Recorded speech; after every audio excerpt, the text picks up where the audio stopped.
안녕하세요. 아침의 광장 손지민입니다. 동서화합의 상징이자 영호남의 수건사업인 달빛 고속철도 건설을 위한 특별법이 발의됐습니다. 빠르면 2030년 열차를 타고 영호남 10개 지자체를 오갈 수 있다는 기대가 커지는데요.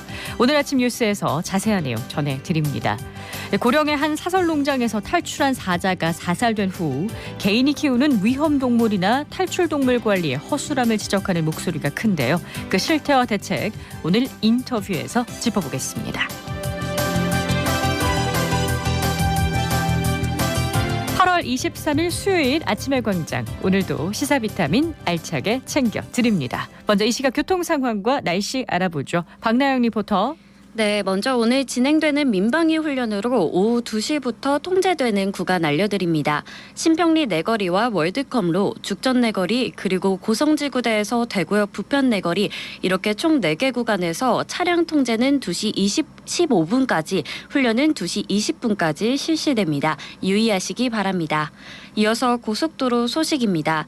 중앙고속도로 대구 방향 을선 부근 162km 지점에서 157.8km 지점 1차로에서 중분대 개량 작업 중입니다. 신대구 부산고속도로 부산 방향 밀양 나들목 부근 45km 지점 2차로 차단하고 공사 중입니다. 일대 지나신다면 주의하시기 바랍니다. 이어서 시내도로입니다. 국제보상로 동산내거리에서 서성내거리 방향 서성내거리에서 신호 2번 받고 지나가고 있습니다. 달구벌대로 반고개 내거리에서 두류 내거리 방향 잠시 주춤하고 있습니다. 신천동로 무태교 방향 동신교에서 차량 속도 떨어져서 지나가고 있습니다. 마지막으로 날씨입니다. 대구와 경북은 폭염과 함께 오후에는 비가 내리는 곳이 있겠는데요. 당분간 비 소식이 잦을 것으로 보여 외출 시 우산 챙기셔야겠습니다. 오늘 낮 최고 기온은 30도에서 34도입니다. 현재 대구의 기온은 27.4도, 습도는 76%입니다. 지금까지 박나영이었습니다.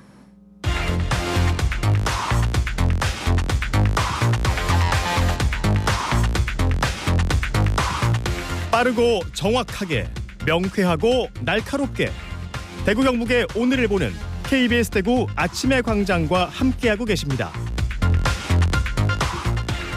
대구 경북의 조간 브리핑으로 이어갑니다. 오늘 아침 뉴스 영남일보 민경석 기자와 함께합니다. 안녕하세요. 네, 안녕하십니까. 네, 첫 소식 보겠습니다. 네, 대구시와 광주시의 수건사업이자 동서화합의 상징이 될 달빛고속철도 특별법이 어제 국회에서 발의됐습니다.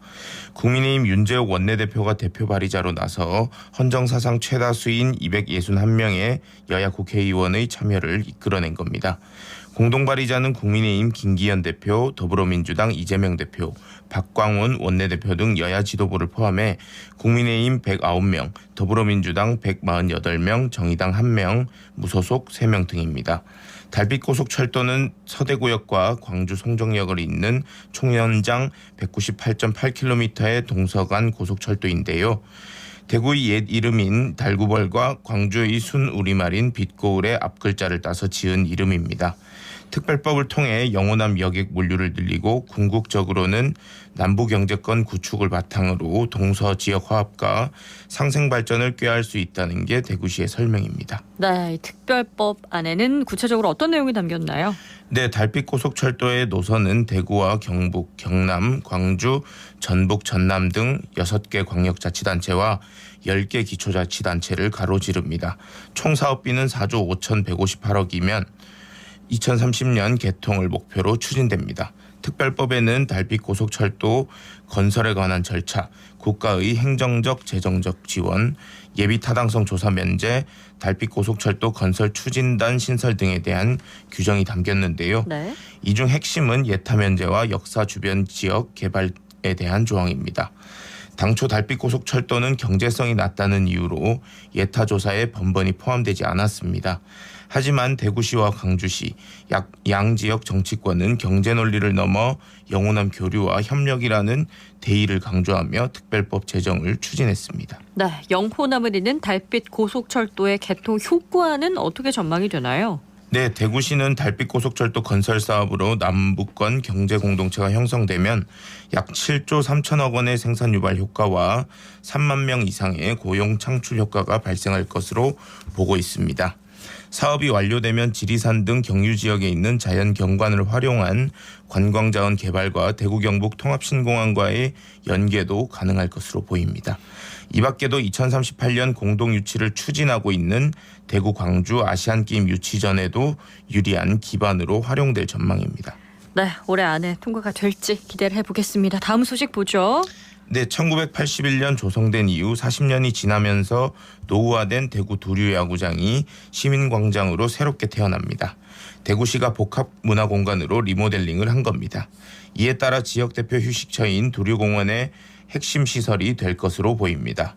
대구시는 두류야구장을 시민광장으로 고쳐 오는 30일 열리는 대구 치맥 페스티벌 첫날부터 개방한다고 밝혔습니다.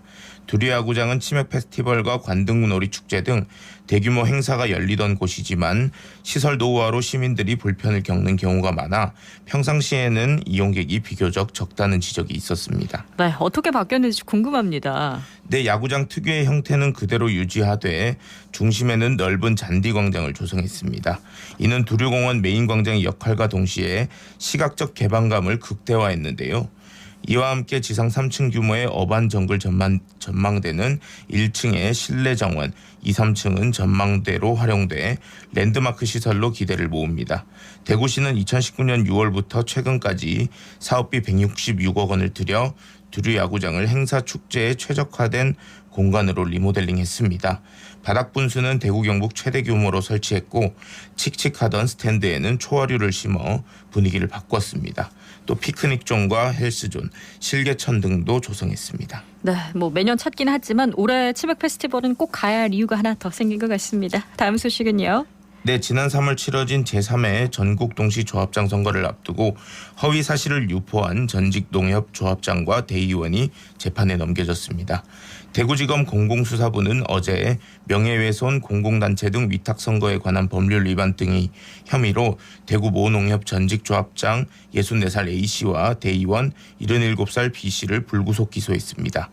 검찰에 따르면 A씨와 B씨는 서로 짜고 조합장 선거를 1년여 앞둔 지난해 3월 14일 현 조합장의 낙선을 목적으로 조합원 891명에게 허위 사실이 담긴 유인물을 우편으로 보낸 혐의를 받고 있습니다. 유인물에는 현 조합장이 지점 건물을 싸게 팔아 수십억 원의 손해를 끼쳤고 조합 경비로 유럽 여행을 갔다는 내용이 담겼습니다. 네, 이게 다 거짓이었다는 거죠? 네, 검찰 수사 결과 이들의 주장과 달리 지점 건물은 공개 입찰을 거쳐 정당한 가격으로 매각됐습니다. 또 유럽 여행을 갔다는 소문 역시 아무런 근거가 없었습니다. A씨는 자신이 조합장 시절 올린 수익금과 판매 실적이 현 조합장과는 비교도 안 될 정도로 월등하다는 주장을 펼치기도 했지만 이 또한 당시 수익금을 실제와 달리 과다 산정한 것이었습니다. 네, 오늘 아침 뉴스 영남일보 민경석 기자였습니다. 고맙습니다. 네, 감사합니다. 안녕하세요. 저는 대구 로컬 패션 브랜드이자 예비 사회적 기업 대표 이희은입니다. 장애아동 사생대회를 개최하고 수상작을 기반으로 저희가 제품화를 하고 있습니다. 그래서 그 수익을 기반으로 전국의 점자 메뉴판 무료 배포와 같은 장애인 기본권을 보장하고자 하는 다양한 캠페인을 진행하고 있는 사회공헌 브랜드입니다.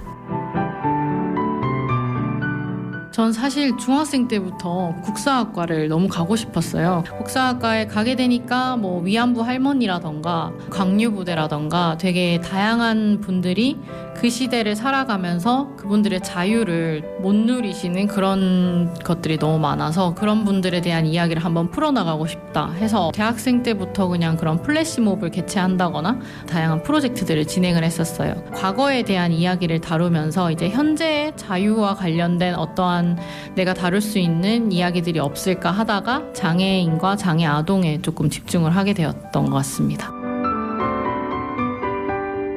저희가 티셔츠라는 사실은 경쟁사들이 엄청 많은 곳에 저희가 뛰어들게 되었고 앞에 장애 아동의 그림을 디자인으로 바꾼다라는 그런 한 단계가 더 생긴 거잖아요. 그만큼 생존이 더 어려우니까 저희가 노력을 하고 있고 어디서든 저희 제품을 찾아볼 수 있고 저희의 캠페인이나 프로젝트들을 찾아볼 수 있도록 더욱더 성장하도록 하겠습니다. 화이팅!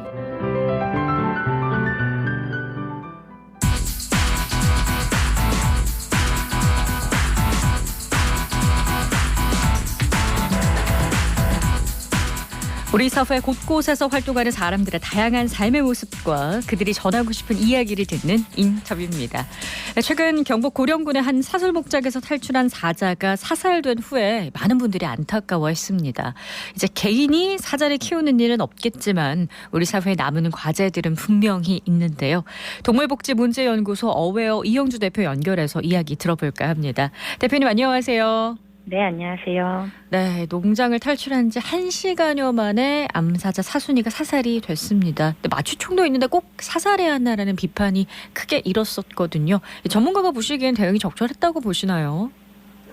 사실 환경부가 제작한 동물 탈출 시 표준 대응 매뉴얼이 있습니다. 네. 근데 매뉴얼에 의하면 탈출한 동물이 원래의 사육장으로 돌아가도록 유도하는 것이 가장 좋은 해결책이지만 네.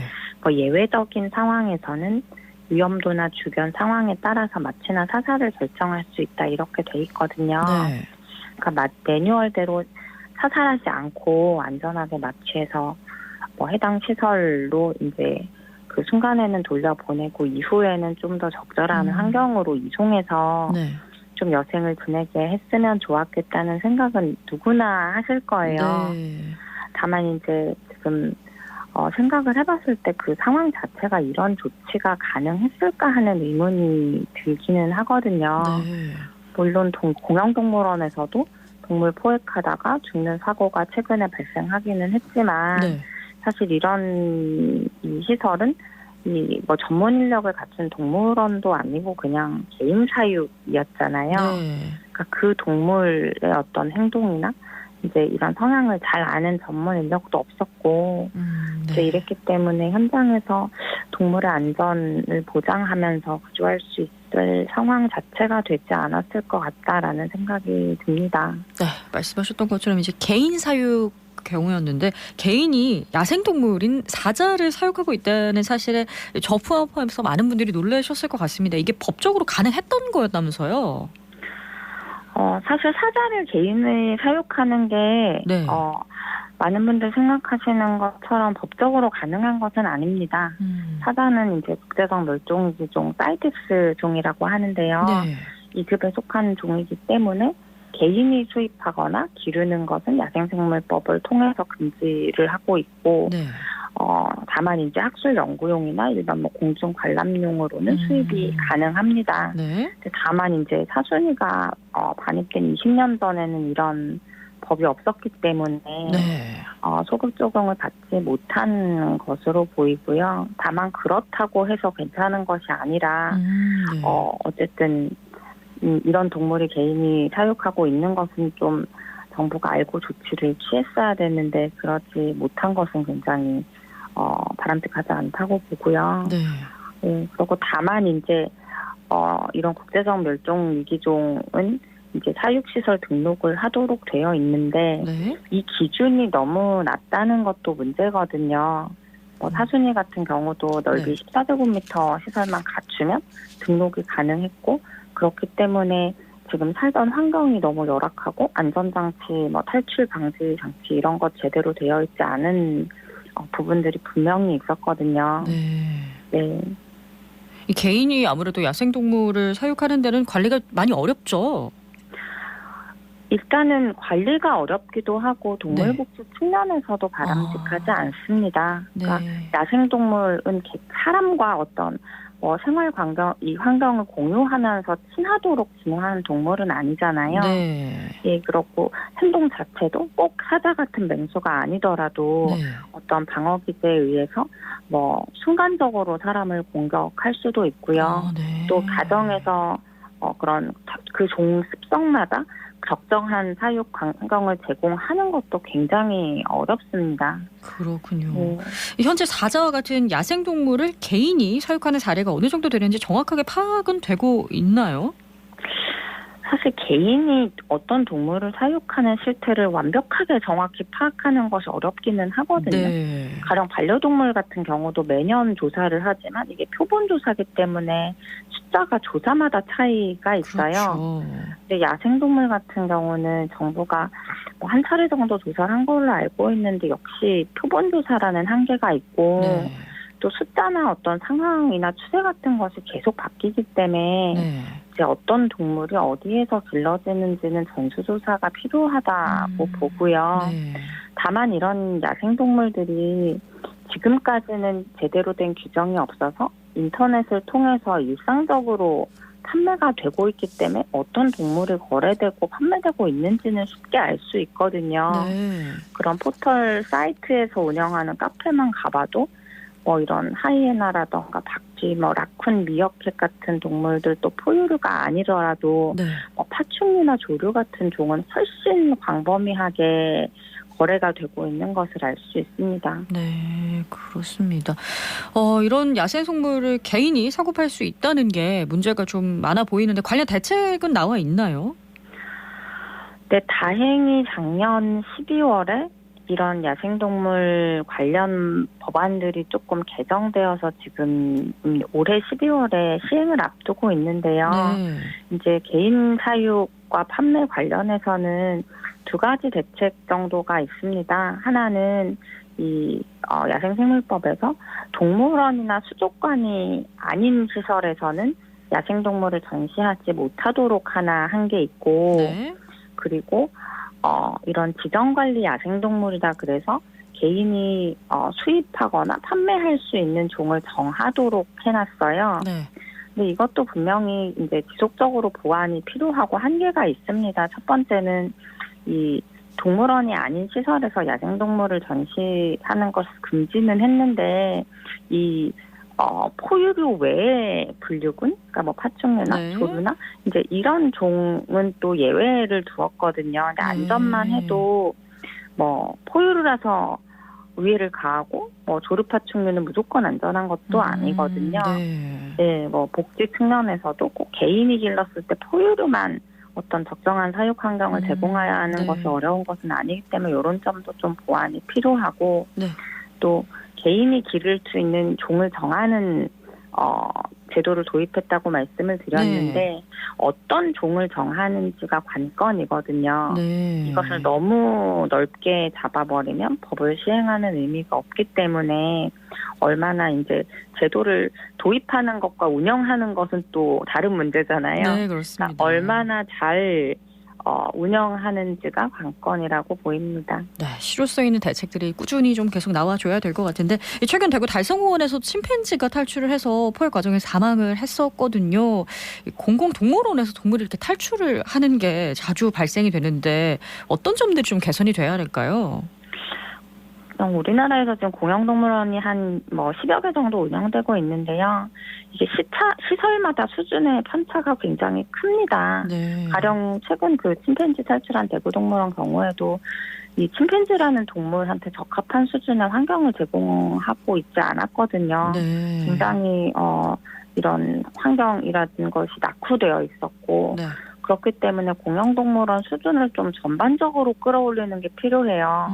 그래서 이제 개정법이 시행되면 이런 정부가 매년 동물원 실태조사를 해서 결과를 공표하도록 하거나 이런 제도들이 도입이 되거든요. 네. 이런 제도를 잘 활용을 해서 복지 수준뿐 아니라 안전관리 장치도 조사를 하고 공표를 하고 이제 이래서 좀 개선될 수 있도록 해야 할 것 같아요. 네, 통합 관리가 좀 필요해 보이는데요.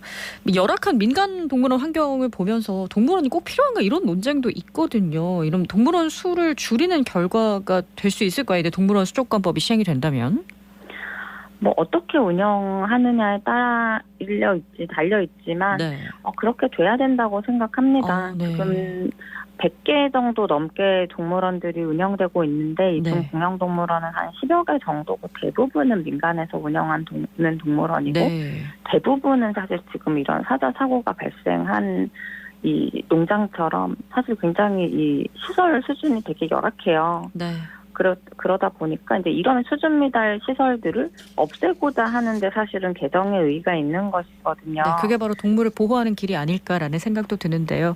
멧돼지 문제도 좀 여쭤볼까 합니다. 요즘 대구에서 멧돼지가 좀 자주 출몰을 해서 문제인데 여기에만의 대책이 있는지 간단하게 좀 답변 부탁드릴게요.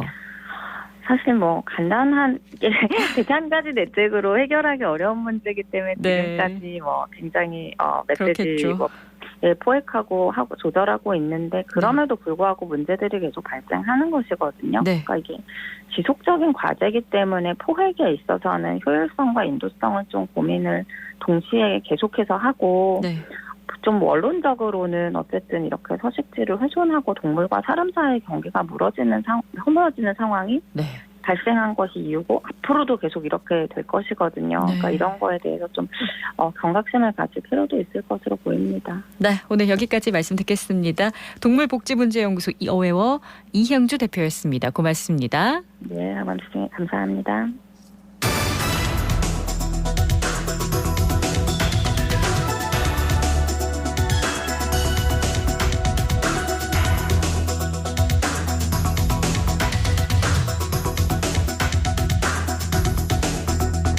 친환경적인 대구를 위한 새로 고침과 실천 정보를 나누는 필환경 라이프 대구 녹색소비자연대 김은영 사무국장과 함께합니다. 안녕하세요. 안녕하세요. 네, 오늘 어떤 내용 갖고 오셨나요? 네, 지난 몇 주부터 지금까지 하와이, 스페인에 이어서 캐나다에서도 충격적인 산불이 발생해서 많은 인명과 재산 피해가 발생하고 있습니다.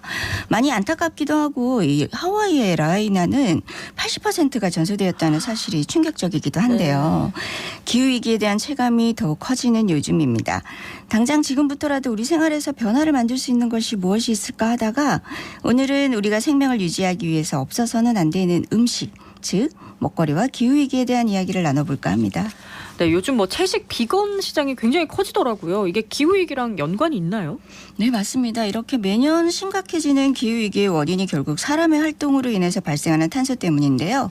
그중에 우리가 매일 섭취하고 있는 음식으로 인해서 발생하는 탄소 발생량이 세계식량기구에 의하면 2017년 기준으로 전 세계 온실가스의 20%를 차지합니다. 하지만 2020년 미국의 농업경제학자인 신시아 로젠스윅 등은 이 네이처지에서 식량의 운송, 소비활동 등 이 농장 밖의 배출량까지 감안하면 거의 21에서 37%까지 늘어날 것으로 주장하고 있습니다. 전 지구인이 오늘 한 끼 어떤 식사를 했느냐가 지구 온도를 높일 수도 있고 낮출 수도 있는 거죠. 아, 네. 지구의 온도를 높이는 탄소 발생량이 먹거리랑 관련이 많이 있다는 건데 소의 트림이 지구 온도를 높인다 이런 말은 도대체 어떤 얘기죠? 네, 맞는 이야기고요. 소의 트림 또 방귀에는 이 메탄이 함유돼 있어서 네. 탄소보다 이 지구 온도를 높이는데 더 강력한 영향력이 있습니다. 먹거리 기후위기 이야기하면서 이 소의 트림까지 거론되는 것은 이 지구 소의 수가 한두 마리가 아니기 때문이고 네. 그렇게 된 이유가 바로 우리의 식습관이 빠르게 육식화되고 있기 때문입니다. 식품별로 탄소 발생량을 단적으로 비교해 보면 이 소고기가 토마토의 50배나 많은 탄소를 발생시키고 있고요. 이 가축 부분이 뿜는 이 온실가스가 전 세계 배출량의 14.5%, 또 식품 부분의 발생량이 80% 가까이 되고요. 이는 온갖 교통수단이 내뿜는 것과 맞먹을 만큼 많은 양입니다. 근데 그중에서도 41%가 소고 19%가 우유로 인한 것이니까 소가 문제다라는 말이 나올 만한 거죠. 그렇군요. 생각보다 이 축산업이 기후위기에 미치는 영향이 큰가 봐요. 네, 우리가 이 소, 양, 닭을 먹거리로 소비하는 양이 많아지면서 이 축산 농가가 좀 더 많은 이익을 얻기 위해서 좀 저렴한 비용으로 더 많은 고기를 생산하는 이 공장식 축산업의 문제인데요. 네. 하나를 예로 들면 이 많은 양의 고기를 생산하기 위해서 이 가축들을 먹이기 위한 사료가 필요하고 네. 이 사료가 주로 옥수수와 콩 등을 배합해서 만드는데요. 네. 이 사료를 생산하기 위해서 지구의 허파 역할을 하는 브라질의 아마존 또 에콰도르 볼리비아의 열대우림이 파괴가 매년 빠르게 더 넓은 면적으로 진행되면서 지구의 온도를 빠르게 높이는 데 큰 영향을 주고 있습니다. 이렇게 고기를 생산하고 이동시키고 소비하는 과정 전반이 탄소 발생이 높은 거죠. 상황이 이렇다 보니까 오늘 여러분의 점심 한 끼에서 어느 나라 산이든 고기를 먹지 않는 것이 실제 탄소를 줄일 수 있는 건데 막상 고기를 먹지 않으려고 해도 쉽지가 않습니다. 맞습니다. 그러니까 우리 식습관이 이미 육식으로 많이 가 있다는 거죠. 네, 외식의 주 메뉴가 또 고기 메뉴가 많고요. 네. 많은 음식과 가공식품 등에 이 동물성 원료가 함유되지 않은 걸 찾기가 참 어렵습니다. 네. 그래서 사회 전반적으로는 우리의 먹거리 문화를 좀 지구와 사람 모두에게 이익이 되는 거로 전환해야 된다는 인식이 좀 필요할 것 같고요. 네. 여러분이 탄소 발자국이 좀 작은 식탁을 선택하시려면 처음에는 좀 채식 위주의 식단을 미리 계획해서 일주일에 한 끼 또는 두 끼를 채식을 하시면서 늘려가는 것이 좋을 것 같습니다. 네, 이 나물 위주의 전통적인 밥상이 탄소 발자국을 줄이는데 훨씬 좋은 식탁인데 이 땅을 건강하게 만드는 일이 우선돼야 될 것 같네요. 네, 여러분들이 채소 과일을 중심으로 식사를 할 때도 한 가지만 더 고려해 주시면 좋을 것 같습니다. 우리가 탄소를 흡수하는 걸 보통 나무로 주로 네. 생각을 하죠.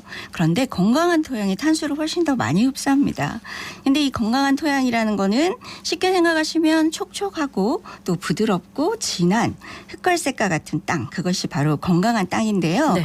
이런 땅을 유지하려면 화학 비료를 사용해서는 안 되는데요. 그래서 유기농이나 무농약 제품들이 중요한 겁니다. 우리의 건강을 위해서도 좋지만 유기농법으로 지은 이 채소나 과일을 많이 소비하면 농사를 짓는 분들도 땅이 건강해지는 농법을 하는 분들이 늘어날 것입니다. 네, 마지막으로 이 관련해서 행사가 있다고요. 소개 좀 해주세요. 네, 8월 26일, 27일 이번 주 토, 일요일인데요. 엠맥 축제가 대화의 장에서 비건 축제 또 쓰레기 없는 일회용품 없는 축제가 개최가 됩니다. 비건에 대한 강연, 수다, 체험 등 다양한 형태의 프로그램이 마련되어 있으니까요. 관심 있는 시민분들은 참여해 보시면서 비건을 이해하는 데 많은 도움이 되실 것 같습니다. 네, 필환경라이프 대구 녹색 소비자연대 김은영 사무국장이었습니다. 오늘도 고맙습니다. 감사합니다. 네, 오늘은 국민이 참여하는 민방위 훈련이 6년 만에 열립니다. 오후 2시 공습 경보, 2시 15분에 경계 경보가 발령되고 경보 해제는 2시 20분입니다.